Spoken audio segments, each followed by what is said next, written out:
పెద్దలు నరసింహ గారు, గౌరవ శాసనసభ్యులు వీరేశం గారు, లక్ష్మీకాంత్ గారు, యాదవ్ గారు, మాజీ మంత్రివర్యులు చంద్రశేఖర్ గారు, మాజీ శాసనసభ్యులు సంపత్ గారు, దయాకర్ గారు, మాజీ ఎంపీ, మాజీ ఎమ్మెల్యే మోహన్ గారు, వేదికను అలంకరించిన జాతి పెద్దలు, సంఘ పెద్దలు, యువత, జాతి సోదరులారా, పాత్రికేయ మిత్రులారా, ప్రత్యేకంగా ఈ సమావేశాన్ని ఈరోజు ఏర్పాటు చేయడం, సంస్కృత సభను ఏర్పాటు చేసి ఈ వర్గీకరణ పోరాటం అనేది యథార్థం చెప్పాలంటే అభద్రత, అసహనము, నా హక్కులు అనే ఒక ఆలోచననే ఉద్యమ రూపం దాల్చడము, యావత్ ఆంధ్ర రాష్ట్రంలో, ప్రత్యేకంగా తెలంగాణ రాష్ట్రంలో 3-4 దశాబ్దాల పోరాటము. ఈ పోరాటం ఒక వర్గానికి వ్యతిరేకం కాదు. ఆనాడు బాబాసాహెబ్ చెప్పిండు, స్పష్టంగా తెలియజేసిండు, ఈ జాతులలో అసమానతలు కలిగితే మన ఒక ఆందోళనకు దారి తీస్తుంది. మీకు హక్కులు కల్పించడము, వాటా కల్పించడము, సామాజికంగా, విద్యాపరంగా, ఆర్థికంగా, ఉద్యోగపరంగా అన్ని రంగాలలో కూడా జనాభా ప్రాతిపదికన వెనుకబాటుతనం అనేది దృష్టిలో పెట్టుకొని వారికి న్యాయం చేయాలని చెప్పేసి ఒక తపన. ఈ పోరాటంలో అస్సులు రాసిన కుటుంబాలు, ఈ యారి జాతికి కూడా కనువిప్పు, ఒక త్యాగము, మామూలు త్యాగం కాదని లక్షల కొద్ది మాదివాసే కానీ, మాది ఉపకులాలు కానీ ప్రతి ఒక్కరికి న్యాయం జరగాలి,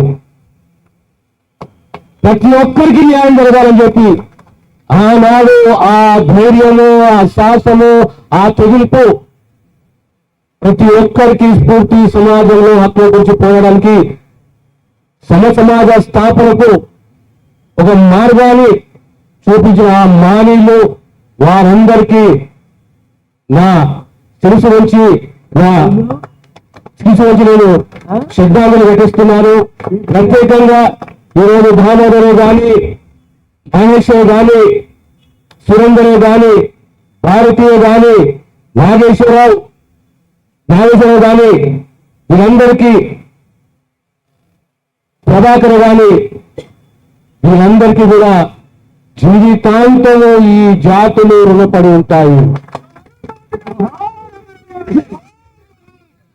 ఎన్ని ఆటంకాలు, ఎన్ని అవరోధాలు వచ్చినా రాజకీయాలు, పేద వర్గాలు సామాజికంగా ఎదగాలని ఆలోచిస్తున్న వర్గాలు, ఏ వర్గాలకైతే రాజ్యాంగ పరంగా హక్కులున్నాయో, దాని గురించి పోరాడుతున్నారో, ఆ పోరాటానికి రాజకీయ రంగు వేయకూడదు. ఆ పోరాటానికి రాజకీయ రంగు వేయకూడదు. ఆనాడు గత ప్రభుత్వం 1998-99లో ఏబిసిడి అంటే వరుసగా 30 ఏళ్లకు ఆగస్టు 1న గౌరవ సుప్రీంకోర్టు తీర్పునిస్తే 6 మాసాలలో ఒక సబ్ కమిటీ, ఒక 1 మ్యాన్ కమిషన్ ఆ నివేదిక 3వ తేదీ నాడు చర్చించి 4వ తేదీ పొద్దున క్యాబినెట్ లో ఆమోదించి ఆనాడు సాయంత్రమే అసెంబ్లీలో రెజల్యూషన్ పాస్ చేయడం అంటే ఆషామాషి కాదు, దానికి స్థైర్యం ఉండాలి, ధైర్యం ఉండాలి, ఒక కమిట్మెంట్ ఉండాలి, దార్శనికత్వం ఉండాలి, సమాజ స్పృహ ఉండాలి, స్ఫూర్తి ఉండాలి. ఆ ధైర్యము, ఆ సత్తా, ఆ నిబద్ధత మన తెలంగాణ రాష్ట్ర ముఖ్యమంత్రి రేవంత్ రెడ్డి గారికి ఉన్నది. దానికి ఇదే నిదర్శనము. మీరు ఎన్ని రాజకీయాలు చేసుకున్నా, ఎన్ని వంకలు పెట్టినా, ఒక అద్భుతమైన కమిషన్ రిపోర్ట్. ఆ కమిషన్ రిపోర్ట్ ప్రధానంగా దేనిపైన ఆధారపడినదంటే వెనుకబాటులో ఉన్న కులాలు, ఆ ఉపకులాలు, ఆ ఉపకులాలకు మొదటి ప్రాధాన్యత ఇవ్వాలి. ఆ ఉపకులాలను మనకు చేయూతం ఇవ్వాలి. అవసరమైతే 2.2%, 0.5% వాళ్ళకి అందియాలి.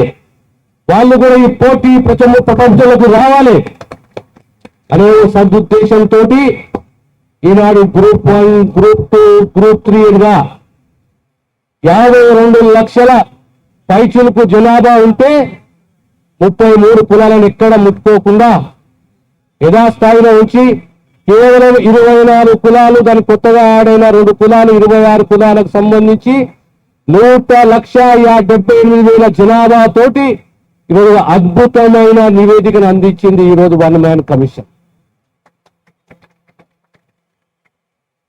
ఈ వన్ మ్యాన్ కమిషన్ రిపోర్ట్ ని ప్రభుత్వం అంగీకరించింది, అసెంబ్లీ రెజల్యూషన్ పాస్ చేసింది. త్వరలోనే ఖచ్చితంగా మా సర్కారు, రేవంత్ రెడ్డి గారి సర్కారు ఖచ్చితంగా రేపొద్దున చట్టం తీసుకురాబోతున్నది. చట్టమే కాదు, తద్వారా అడ్మిషన్లు కానీ, ఉద్యోగాలే కానీ ఎవరి వాటా వారికి ఖచ్చితంగా అందించాలనేది ఇది ప్రభుత్వ ప్రమేయం కాదు. సుప్రీంకోర్టు ఇచ్చిన తీర్పు ఆధారంగా, వన్ మ్యాన్ కమిషన్ రికమెండేషన్స్ ఆధారంగా ప్రభుత్వం ఈరోజు నిర్ణయం తీసుకున్నది. మీ అందరితో కోరేది ఒక్కటే, అబద్ధాలు, మోసము అనేది చాలా రోజులు పనిచేయదు.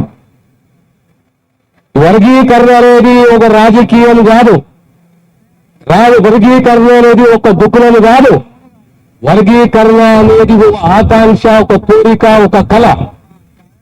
ఆ కళను సహకరించే దిశగా, ఆ కళ నెరవేర్చే దిశగా మా ప్రభుత్వం కృషి చేస్తుంది. ఖచ్చితంగా మాట నిలబడుతుంది. ఎవరెన్ని విమర్శలు చేసినా మాకు నిబద్ధత ఉంది, నిర్మలత్వం ఉన్నది, సత్యం మాయంబడి ఉన్నది. ఖచ్చితంగా రేవంత్ రెడ్డి గారి నాయకత్వంలో ఇది చరిత్ర కాబోతున్నది. ఆ ధైర్యము, సత్తా మరొక్కసారి చెప్తున్నా, రాష్ట్ర ముఖ్యమంత్రి కేవలం రేవంత్ రెడ్డి గారికి ఉన్నది.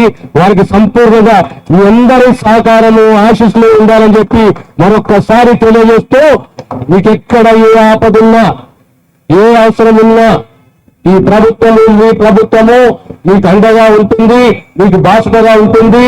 ధర్మంతో, న్యాయంతో ప్రతి ఒక్క జాతిని కాపాడుకునేది, ధర్మబద్ధంగా వారికి వాటా, వారి వెనుకబాటుతనాన్ని గుర్తించి వారి కాపాడుకునే దిశగా మా ప్రభుత్వం, రేవంత్ రెడ్డి గారి ప్రభుత్వం కృషి చేస్తున్న విషయాన్ని తెలియజేస్తూ, మరొకసారి ఇంత గొప్పగా ఆర్గనైజ్ చేసిన అందరు సంఘ నాయకులకు, పెద్దలకు, మహిళలకు మీ అందరికీ హృదయపూర్వకంగా ధన్యవాదాలు తెలియజేస్తూ సెలవు తీసుకుంటాను.